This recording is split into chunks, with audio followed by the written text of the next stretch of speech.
Bonsoir. Ce soir, nous parlons du PSJ, le programme sénégalais dédié spécifiquement aux jeunes dans le cadre du plan Sénégal émergent. Il s'inscrit dans le cadre de la réforme globale de l'enseignement supérieur dénommée alignement de l'offre de formation sur les besoins du marché économique, autrement dit avoir des jeunes diplômés et opérationnels dans le même temps. Cet objectif de reprofilage de la jeunesse en quête de formation trouve cet après-midi un début d'exécution avec le lancement de la phase pilote du projet PSEJ, c'est le programme sénégalais d'entrepreneuriat pour les jeunes. Pour en parler, nous avons plaisir à recevoir professeur Aminata Sall Diallo. Vous êtes le chef de projet PSJ, c'est cela? Vous avez lancé officiellement le projet cet après-midi. C'est un début de fin d'un processus, non? Oui, nous sommes à la fin d'un processus, un appel à candidature qui a été lancé il y a de cela plus d'un mois, et donc un processus extrêmement sélectif qui nous a permis aujourd'hui de retenir la première cohorte de jeunes que nous allons former à l'entrepreneuriat. On va revenir sur le nombre et le processus qui a abouti un peu à cette sélection-là, mais en attendant, on est rattrapé par l'actualité qui secoue le monde éducatif. Vous êtes un homme du Sérail, si j'ai pu m'exprimer ainsi. Aujourd'hui, le ministre de l'Éducation est en bisbille avec ses enseignants, ses élèves maîtres, qu'on appelle élèves maîtres fraudeurs. Récemment, il a eu le soutien du Parlement. Vous, en tant que professeur, vous avez été formé à bonne école, j'imagine. J'ai vu que vous avez atteint les sommets de l'éducation. Vous êtes en train de promouvoir une élite dans le secteur de l'enseignement supérieur. Vous, c'est quoi le sentiment qui se dégage quand vous analysez un peu toute cette actualité? Je pense que le premier intrant dans l'éducation, c'est l'enseignant. C'est le formateur. Nous ne pouvons pas nous permettre de faire entrer dans le système éducatif des intrants qui vont poser problème demain. Je pense que la qualité des enseignants est quelque chose qu'on ne peut même pas négocier. Je pense que nous avons été victimes. Quand je dis nous avons été victimes, je parle du monde éducatif globalement, de la gouvernance mondiale de l'éducation. Nous avons introduit dans nos systèmes éducatifs des volontaires de l'enseignement. Nous avons introduit, pour pouvoir avoir une scolarisation primaire universelle, un certain nombre d'enseignants, peut-être qui n'étaient pas tout à fait qualifiés. C'est un déclic maladroit un peu dans le processus. Non, je pense que c'est la gouvernance mondiale qui nous a menés là où on est arrivé. Il faut le reconnaître. Le Sénégal avait un système éducatif extrêmement puissant. Et je pense que nous devons être fiers de ce que nous avons fait. Nous avons pratiquement formé toute l'élite africaine ici au Sénégal. Mais nous avons été rattrapés par des politiques de gouvernance au niveau mondial qui ont imposé la scolarisation primaire universelle, le recrutement d'enseignants volontaires. Et je pense que nous connaissons ces dysfonctionnements parce que tout simplement, nous sommes rentrés dans un processus de mondialisation dans le domaine du système éducatif, alors que l'éducation doit être la souveraineté des États. Et cela intervient dans un contexte où le PASEC, on peut, sur la qualité de l'enseignement dans une dizaine de pays du Confémen, fait état de la baisse du niveau de l'enseignement et des élèves de manière générale. Pour vous, tout cela ne grandit pas le Sénégal, qui est connu quand même pour être un berceau, un réceptacle de bons profils. Le Sénégal n'est pas la seule victime. Je pense que cette situation de dégradation de la qualité des enseignements dans le système éducatif n'est pas quelque chose de propre au Sénégal. Je pense que beaucoup de pays africains souffrent des mêmes maux. Et c'est toujours la même chose. Nous avons, à un moment de l'histoire, opté pour des stratégies où on aurait dû être ferme, où on aurait dû dire non, nous tenons à la qualité des enseignants. Nous nous sommes laissés emporter par cette gouvernance mondiale. Les pays africains, aucun n'y a échappé. Et aujourd'hui, le fruit de tout ça, c'est les produits que nous sortons, qui nous sommes conscients ne sont pas de qualité. Le ministre Mbatiam a creusé l'abcès, il faut qu'il aille jusqu'au bout, la logique. Tout à fait. Je pense que je ne parle pas de la communauté enseignante, mais tout Sénégalais devrait le soutenir, parce qu'il s'agit de l'avenir de nos enfants. l'éducation, c'est l'avenir de nos enfants. L'avenir de nos enfants, c'est de cela qu'il s'agissait pour vous cet après-midi à l'Université Cheikh Anta Diop de Dakar. Hein. Vous avez lancé officiellement la phase pilote du PSJ. Parlez-nous un peu de ce projet-là. C'est quoi? Quels sont ses objectifs? Alors, un objectif stratégique, comme j'ai l'habitude de dire, c'est le développement des compétences pour la productivité et la compétitivité. C'est un programme qui prend en charge les acteurs productifs. Mais l'essentiel de notre cible, c'est la jeunesse. En fait, c'est un programme qui cherche à améliorer l'insertion professionnelle des diplômés de l'enseignement supérieur. Ouais, donc vous ciblez un peu les étudiants qui ont déjà le diplôme, c'est Bac plus combien? Minimum Bac plus 2 pour pouvoir rentrer dans ce programme. Parce que ce programme est une formation diplômante qui va délivrer une licence, qui va délivrer des formations au niveau M1, Master 1, et également niveau Master 2. Mais ce que nous cherchons réellement à travers ce programme, c'est à former et accompagner des créateurs d'entreprises. Nous sommes responsables de l'alignement de l'offre de formation sur les besoins économiques. C'est une nouvelle option, il faut le préciser. Oui, parce que jusqu'à présent, je pense que le paradigme, c'était d'offrir des formations. À tous azimuts. Hein. Et les gens devaient rentrer dans ce que nous leur offrons.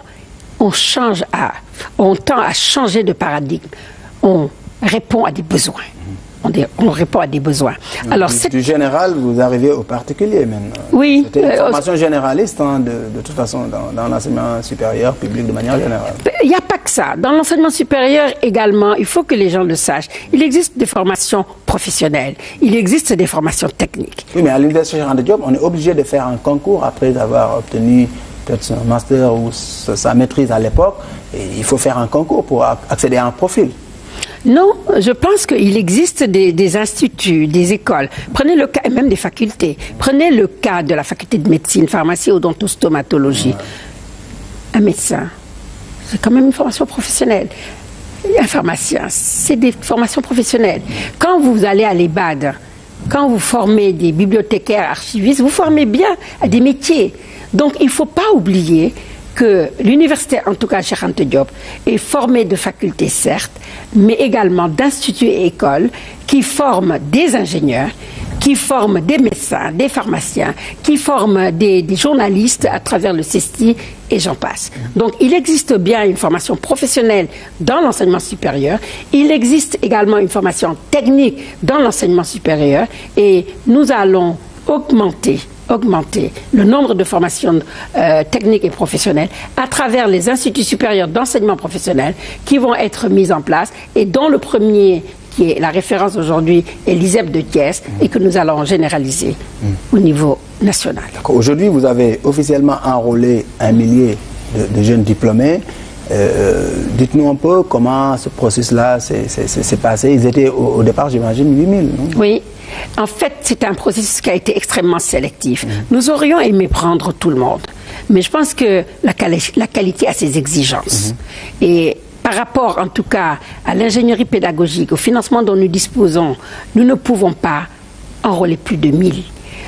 Nous avons mis en place un processus qui est totalement transparent, totalement dématérialisé, avec des candidatures en ligne. Nous n'avons vu aucun candidat. Les candidatures étaient en ligne. Après cela, nous les avons classées. Le premier classement nous a permis de retenir 1500 étudiants. Sur ces 1200 étudiants, nous avons envoyé l'ensemble des dossiers à 70 personnes dans différents domaines prioritaires du PSE pour faire un choix. Et ces personnes étaient choisies sur quelle base? Ces personnes devaient être, premièrement, porteuses d'idées de projet. D'idées de projet. Deuxièmement, d'un diplôme d'enseignement supérieur, au moins Bac plus 2, parce que nous ne faisons pas face à un problème douloureux qui est l'insertion professionnelle des diplômés de l'enseignement supérieur. Quel gâchis! 31% de diplômés de l'enseignement supérieur non insérés. Je pense que cette question mérite d'être vue. Donc, nous avons, un des critères, c'était il fallait titulaire d'au moins un Bac plus 2. Après cela, la motivation et l'engagement pour nous étaient extrêmement importants parce que je pense qu'une des valeurs dans ce programme, c'est le patriotisme économique. Nous avons beaucoup reçu de notre pays. Nous devons aujourd'hui rendre à notre pays. Et quand on identifie les besoins de notre pays, notamment les besoins économiques de notre pays, on se rend compte que nous avons un gros déficit en PME, en PMI. Et malgré beaucoup de politiques qui ont été déployées pour pouvoir densifier notre tissu économique en PME, PMI, nous ne nous sommes pas arrivés à régler ce problème. Et nous voulons l'adresser autrement, après avoir fait un diagnostic très simple qui nous montrait que la formation devait être une formation de qualité et que l'accompagnement était défectueux jusqu'ici et que nous devons vraiment, pour résoudre ce problème, former, accompagner. Former, accompagner, vous voulez, à part de ces deux paradigmes-là, étoffer le pays davantage en matière de PME, PMI, mais faudrait-il que ces petites et moyennes entreprises ou industries collent un peu avec les besoins du pays pour son développement, pour le plan Sénégal émergent auquel vous vous êtes adossé pour un peu mettre en place ce projet-là. Quelles ont été un peu les filières prioritaires dans le cadre du recrutement de ces 1000 jeunes diplômés? Nous avons épousé complètement les domaines prioritaires du PSE. Nous avons choisi pour la première année de former dans les 4 premiers domaines prioritaires du PSE, à savoir l'agriculture, l'agroalimentaire, l'agrobusiness, les produits de la mer, l'habitat, la construction, l'énergie, l'éthique, le transport, la logistique et la distribution. Voilà les 4 domaines prioritaires. Et on oublie ici le secteur des services informatiques, tout ce qui est télécom. Non, parce que dans l'éthique, nous avons parmi les personnes qui ont été recrutées, plus de 237 personnes dans le domaine d'éthique. Important parce que le pôle urbain de Diamniadio réserve une large part au volet informatique. Tout à fait. Le pays doit s'adosser aussi sur un peu ces nouveaux services-là pour se développer. Le pays a un énorme potentiel dans ce domaine. Et je pense que ça fait partie de nos atouts. Et nous devons les mettre en exergue encore plus. Et vous confirmez ce soir que les critères de sélection ont été totalement objectifs. Dites-nous un peu qui sont ces gens qui sont intervenus un peu sur la chaîne de sélection de ces gens. Alors, les gens qui sont intervenus dans la chaîne de sélection, c'est d'abord la machine elle-même. Les gens ont postulé et en répondant aux questions, ils avaient un certain nombre de points pour chaque question. Et la machine les a classés selon leur note finale. Et c'est comme ça que 6500 étudiants ont été, entre guillemets, éliminés. Et les 1500 ont été pris. Et après ça, nous avons demandé aux étudiants de présenter une vidéo, de poster une vidéo où ils présentaient leur projet et ils se présentaient eux-mêmes pour nous permettre donc d'apprécier. Et nous avons fait appel à une équipe internationale dans les domaines prioritaires. Ils étaient au nombre de 70 personnes à qui nous avons envoyé ces différents projets et qui les ont notés et classés. Ils sont à l'extérieur du Sénégal. Il y en a qui sont à l'intérieur. Non, il y en a qui sont à l'intérieur, la majorité. Mais cette équipe internationale, oui. Et ceux qui sont à l'international, est-ce qu'ils collent forcément aux intérêts ou bien aux objectifs du pays dans les domaines qui sont ciblés dans... Tout à fait. En fait, ces gens-là ont été choisis pour leur expertise technique. Vous savez, je pense que dans le domaine des compétences, bon, là, on n'a pas... frontière. Voilà. Et en plus, nous avons beaucoup mis l'accent sur la connaissance de l'environnement pour le choix de cette équipe. D'accord. Et ces étudiants, aujourd'hui, ils sont sélectionnés. Demain, c'est quoi la suite? Ils seront formés. Vous allez en faire quoi? Nous allons en faire des entrepreneurs managers. Nous allons en faire une élite économique qui va pouvoir non seulement créer des entreprises, mais créer des emplois. Parce que nous pensons que dans 2 ans, dans 3 ans, que ces entreprises-là pourront être des réceptacles pour les nouveaux formés. Voilà, donc voilà ce que nous attendons. Et c'est quoi le processus de formation? Quand est-ce que ça va débuter? C'est sur combien de mois? Alors, ça va durer 1 an. Nous avons une première période de 3 mois où ils seront formés à l'entrepreneuriat. Un volume horaire de 300 heures. Nous avons ensuite une formation qui est sectorielle dans les domaines où ils veulent créer leur entreprise. 300 heures également. Et pendant tout ce premier trimestre, nous allons leur installer chez eux des compétences linguistiques, l'anglais, des compétences numériques, des compétences organisationnelles pendant ce premier semestre. À partir du deuxième semestre, ils vont aller en immersion en milieu professionnel pendant 4 à 6 mois. Et pendant cette immersion en milieu professionnel, ils auront à travailler directement sur leur propre projet. Ils seront tutorés, mentorés, coachés. Et l'objectif, c'est que, au bout de ce semestre, qu'ils puissent nous présenter un business plan qui est bancable. À partir de là, nous allons les accompagner pour un accès au crédit.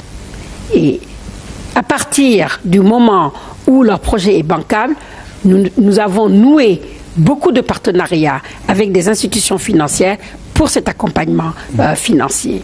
Et là, nous les mettons en couveuse où on va mettre en place un pool d'experts, que ce soit des comptables, des experts comptables, qui vont pouvoir donc réaliser leur comptabilité, tout ce qui est problème fiscal, etc., à leur compte. Et eux se concentrent directement sur leur cœur de métier pour pouvoir développer, excusez le terme, leur business. D'accord. Et après, quand ils auront terminé tout ce processus-là, vous parlez de couveuse, vous parlez d'immersion. On imagine ici que c'est il s'agit là de bébés dont vous serez les auteurs ultimes à la fin de tout ce processus-là pour l'insertion finale dans le monde du business, dans le monde professionnel. À quoi est-ce qu'ils peuvent, ou bien à quoi est-ce qu'ils devront s'attendre? Je pense que nous avons plusieurs instruments. Il ne s'agit pas de subventionner les projets et de dire nous allons donner de l'argent aux gens. Ce n'est pas le but. Nous allons par contre leur faciliter l'accès au crédit avec des taux d'intérêt qui sont extrêmement bas au niveau des banques commerciales.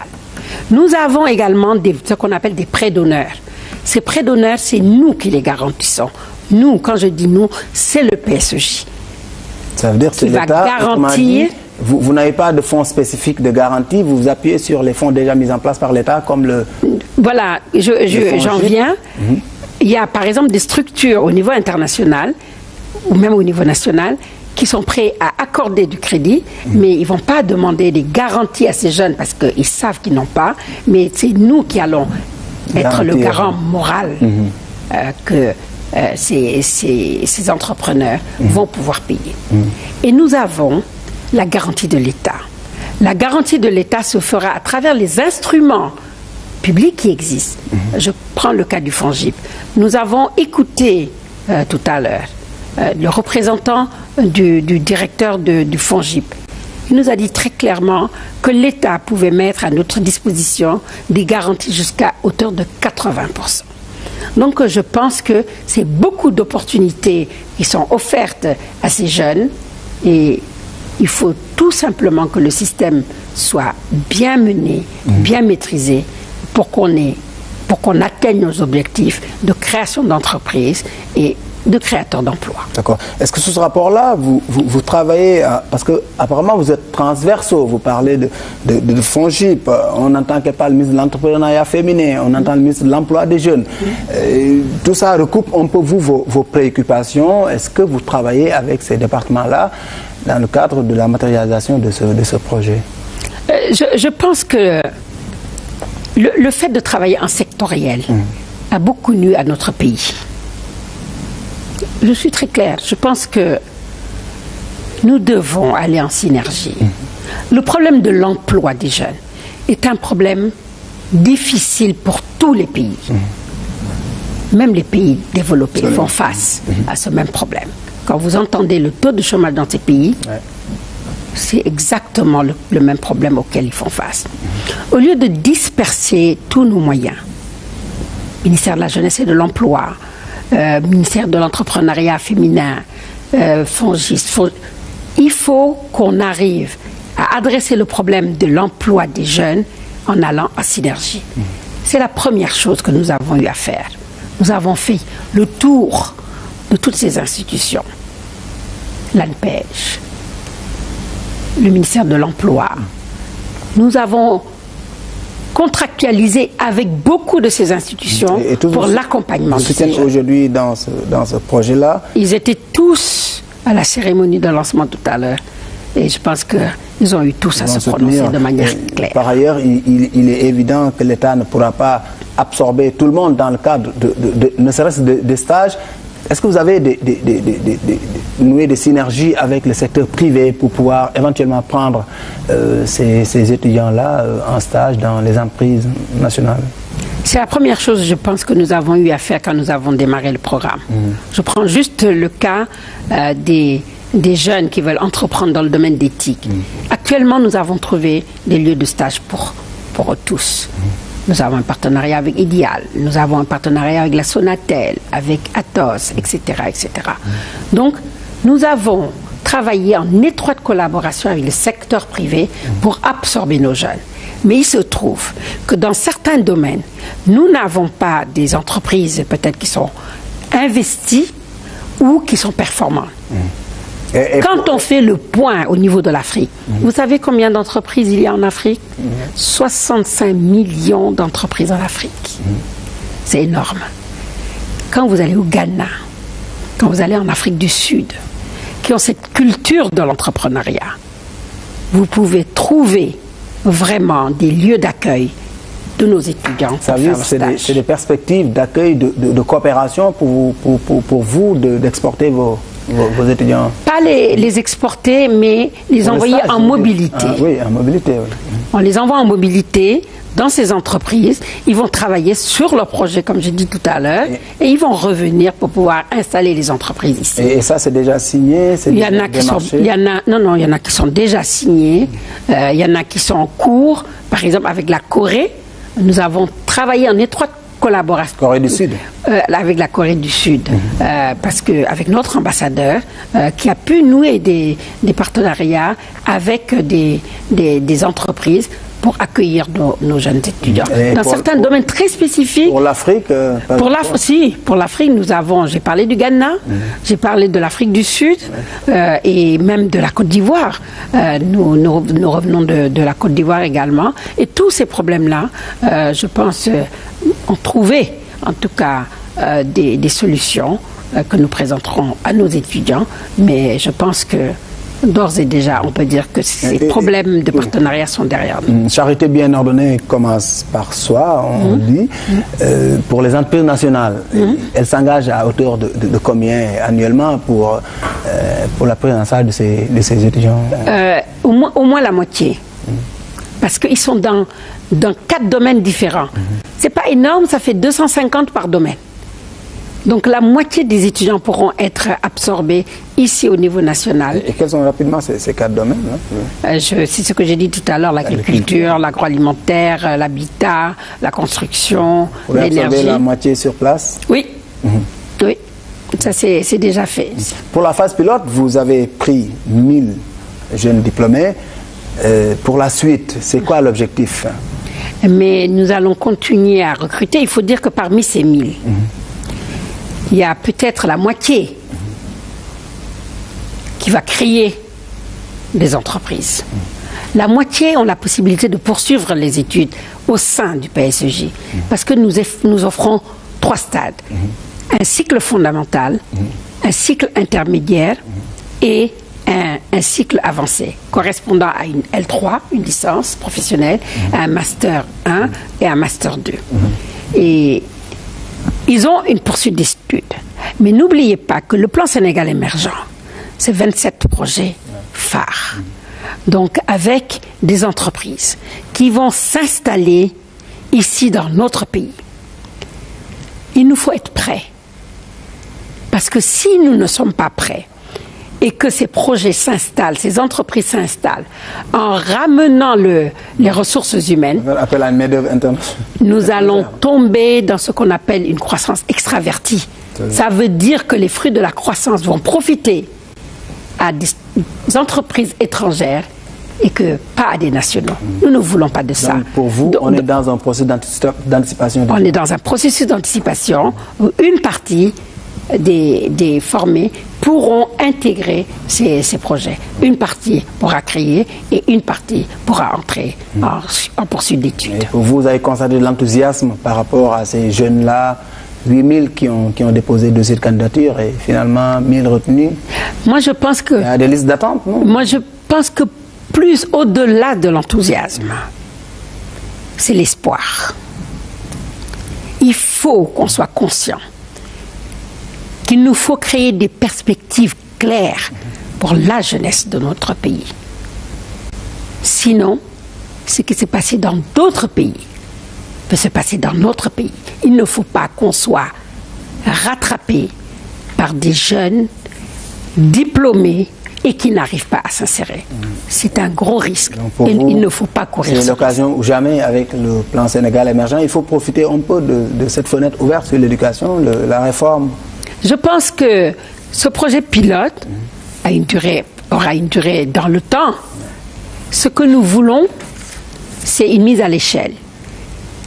Que tous les établissements d'enseignement supérieur puissent répondre à la commande publique, de savoir que l'État voudrait, sur les 10 prochaines années, qu'on forme 10 000 techniciens dans le domaine de l'agriculture, 5 000 dans le domaine du transport, etc. Et que les universités puissent répondre à cette commande publique. C'est ça que nous recherchons. C'est institut public comme privé. Vous lancez institut public comme privé. Dès le mois de janvier, par la grâce de Dieu, nous ferons un tour au niveau des universités pour pouvoir, je ne vais pas dire sensibiliser, parce que tout le monde sait que c'est ce que nous devons faire, mais acquérir leur engagement à répondre à la commande publique. D'accord. Ils sont enrôlés aujourd'hui. Ils débutent officiellement les activités et les cours quand? Le 16. Du 9 au 16, nous avons les inscriptions administratives. Parce que jusqu'à aujourd'hui, nous avons travaillé de manière virtuelle, mais là, nous allons passer à l'analyse des dossiers et à partir du 16 décembre, les cours vont démarrer. L'inscription, c'est vous qui prenez en charge ou alors est-ce que c'est eux qui vont... Non, nous nous sommes alignés sur les droits d'inscription. Il ne faut pas être injuste dans un pays. On s'adresse à la même jeunesse. Ils vont devoir débourser de leurs propres poches? Ils l'ont déjà fait. Ils ont déjà payé les droits d'inscription. Et je dois dire que nous nous sommes alignés. À combien les droits d'inscription? 25 000 francs, parce qu'il s'agit comme à l'université.